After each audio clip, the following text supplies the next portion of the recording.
రాజ్యము పరిపాలించర స్వామికుడా నవయుగ మేధో సైనికుడా సమయము తెలియని సేవకుడా యువన వ్యాంధ్రకు ప్రగతిని చూపర సాధకుడా వైతాళికుడా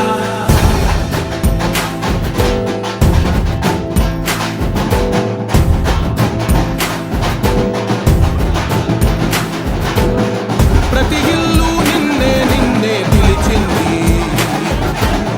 ప్రతి గడప నీకే స్వాగతమంటోంది ప్రతి మనసు నువ్వే గెలవాలంటోంది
సగమున ఆగిన ఉన్నతి కోసం ఆంధ్రుల కల అమరావతి కోసం ఓలవరం సాకారము చేయగా పొంగిపోతా ఉంది పాదించగరే పటిదారికి దీపము నీవై రాష్ట్రమునే నగరావా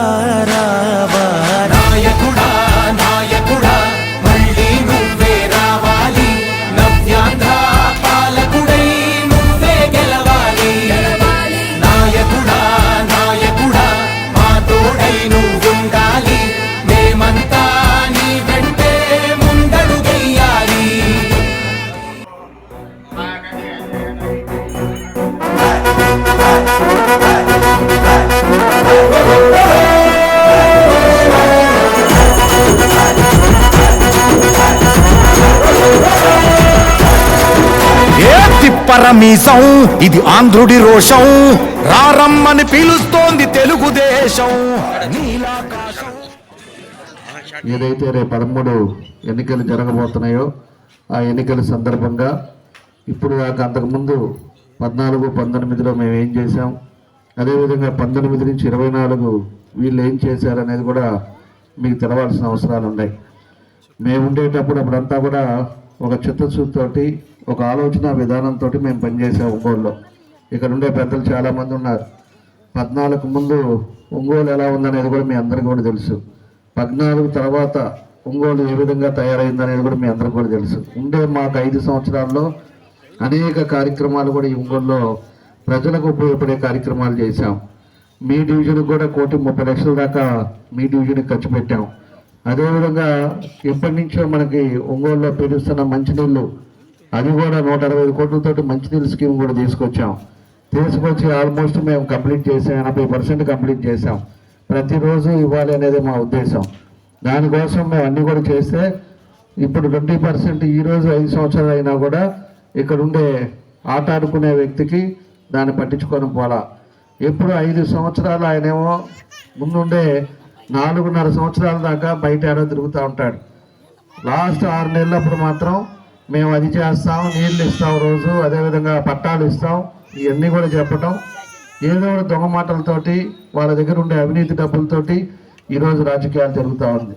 వాళ్ళు ఇచ్చే అవినీతి డబ్బులు కావాలా, 5 సంవత్సరాలు మీ కుటుంబాలు సంతోషంగా ఉండాలో కూడా మీరు ఆలోచించుకోండి.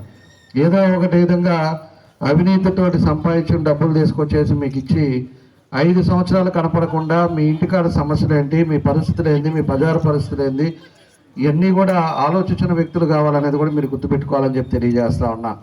ఈరోజు నేను ఎక్కడికో తిరుగుతునేటప్పుడు కూడా చాలామందికి పెన్షన్లు తీశారు. ఇక్కడ ఉండే పెద్దవాళ్ళు చాలామంది ఉన్నారు. ఎంతమందికి పెన్షన్లు వస్తున్నాయి, ఎంతమందికి రాలేదు మీరు చెప్పండి అమ్మా. ఇక్కడ పెన్షన్ అందరికి వస్తున్నాయి. ఇక్కడ ఉండే ముసలి వాళ్ళందరికీ వినపట్ల ఎంతమంది తీసేశారు?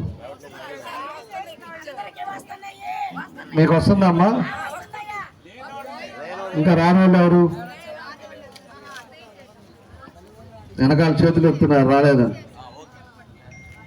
ఒకటమ్మా, పెన్షన్స్ ఈరోజు అదివరకు తెలుగుదేశం టైంలో మేము ప్రతి ఇంటికి 3,000 అదనంగా తీసుకొచ్చి ప్రతి ఇంటికి అడిగిన వాళ్ళందరికీ ఇచ్చాం.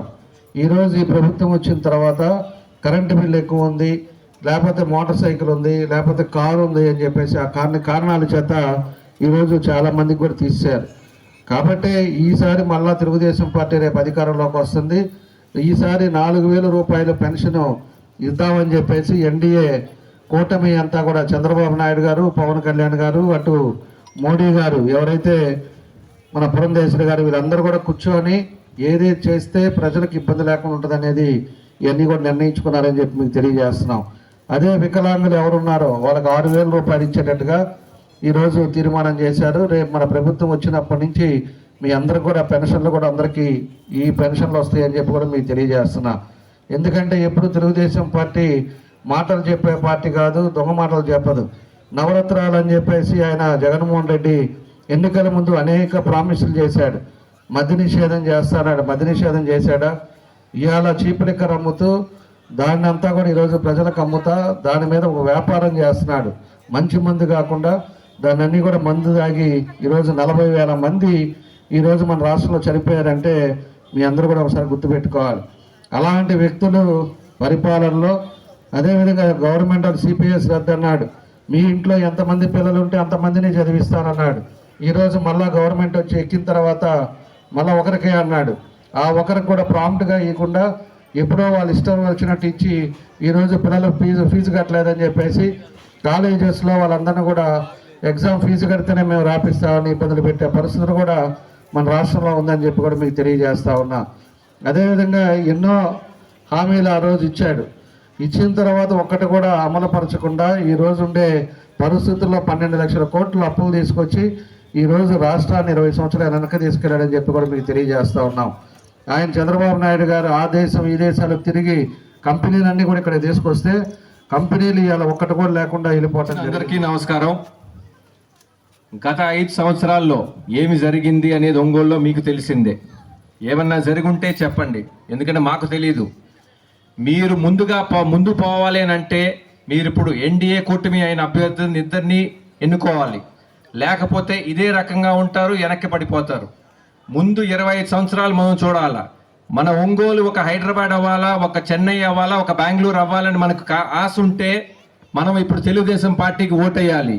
ఎందుకంటే సెంట్రల్ స్టేట్ గవర్నమెంట్ ఇద్దరు కలిసి పనిచేస్తారు. ఇద్దరు కలిసి కావాల్సిన నిధులన్నీ తీసుకొచ్చి పెడతారు ఇక్కడ.